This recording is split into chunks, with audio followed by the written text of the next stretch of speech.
Hi, I'm Markelle. I'm a PhD candidate at UC Irvine, and I'll be presenting my paper on a Bayesian item response theory framework for understanding humans' mental models of AI agents.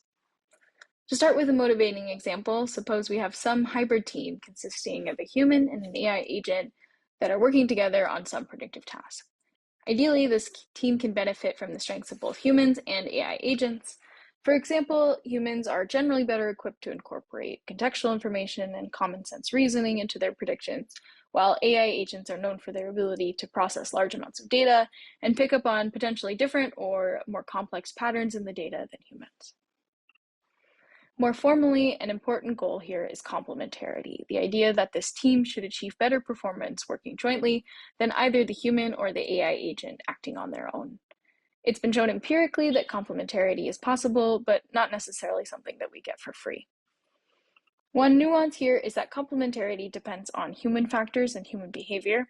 So, for example, if the human is deciding whether to defer to an AI agent or when to take the advice of an AI agent, their mental model of the AI agent is likely to play an important role. So, if a person perceives an AI agent to be very good at a particular type of problem, maybe they're more likely to defer to the AI agent on that type of problem. So, my research aims to better understand these mental models of AI agents in terms of their form and development. Specifically, this paper looks at two research questions. The first has to do with the dimensionality of these mental models. What I mean by that is whether people can pick up on multiple different abilities of an AI agent, or if ability is seen as a single dimension, either the AI agent is good or the AI agent is doing bad. Secondly, I'm interested in the relationship between a person's perception of themselves and a perception of an AI agent. Cognitive science research suggests that these two things are related for mental models of other people. We're interested in whether a person's mental model of themselves also plays a role in developing a mental model of an AI agent. Both of these properties of mental models are important for complementarity. If a person is good at picking up on the strengths and weaknesses of an AI agent, or if they're good at differentiating the AI agent from themselves in terms of the AI agent is better than me at a particular type of problem, for example, they might be better equipped to defer to the AI agent at the right time. To answer these questions, I first collected experimental data using Amazon Mechanical Turk, where participants worked alongside AI agents and we queried them about their perceptions of the AI agent's performance. We then developed a computational modeling framework to tease out the latent structure of these mental models. Then, using this modeling framework and empirical data analysis, we looked at the answers to our two research questions in the context of the data. So first, I'll describe the experimental setup that we used for this paper. The main idea is that participants answered sets of trivia questions, and after each set of 12 questions, estimated their own performance and the performance of an AI agent. We did this for a variety of trivia topics, so this example is history of art, but we repeated this setup for 4 different topics with 4 problem sets for each topic. So overall, there were 16 rounds where participants estimated performance. We chose these different topics to hopefully tease out the dimensionality of mental models to see if people could pick up on differences in agent performance between these different trivia topics.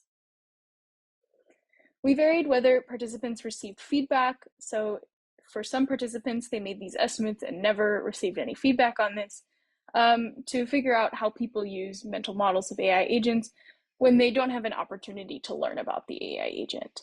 Other participants, after each problem set, they made their estimate and then received feedback on the true performance of themselves and the AI agent to look at how people can change their mental models over time. We also varied the type of other agent. We wanted to have a one-to-one comparison of mental models of AI agents to mental models of other people. So some people answered questions about an AI system, and other people answered questions about a person with a randomly generated name like Sonia. Importantly, we matched the performance of the humans and the AI agents on a topic-wise basis to mitigate the effects of performance as a confounding factor. Next, I'll talk a little about the modeling framework we developed.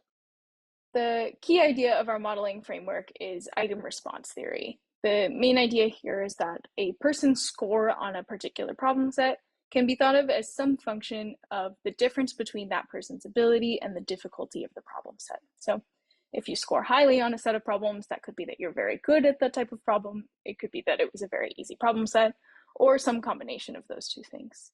The only thing we observe here is the true score, and then we can estimate these latent ability and difficulty parameters with a technique like MCMC sampling.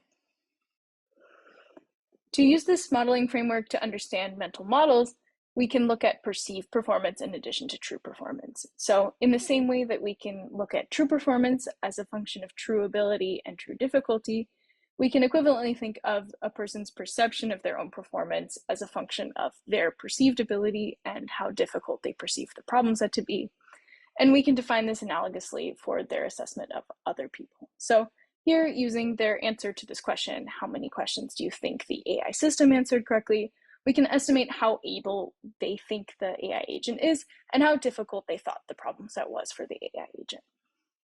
So now we'll use this framework to look at our research questions, first thinking about dimensionality.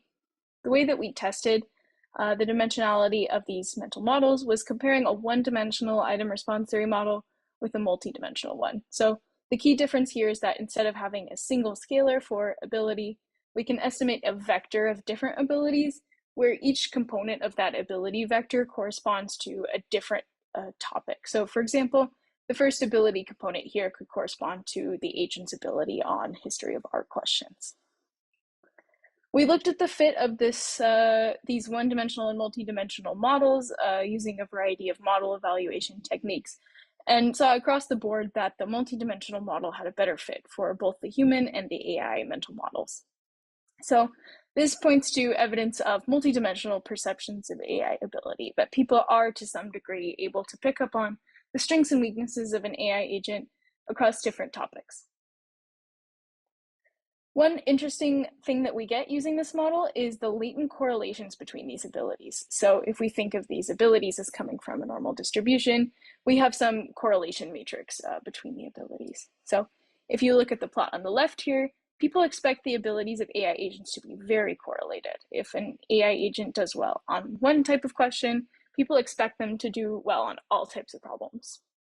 We don't see this pattern as much for the mental models of other humans. So for example, if another human does well on a set of video games questions, that doesn't give people a lot of information to make their guesses about their history of art ability, for example. So even though people in both of these plots saw basically the same performance, they perceived the abilities of AI agents to be a lot more correlated. This is evidence of kind of an idea of general intelligence, that an AI agent is just kind of universally good or bad at things, while other humans are more likely in people's minds to have pockets of expertise and pockets of weakness. Next, we'll look at the comparison to self.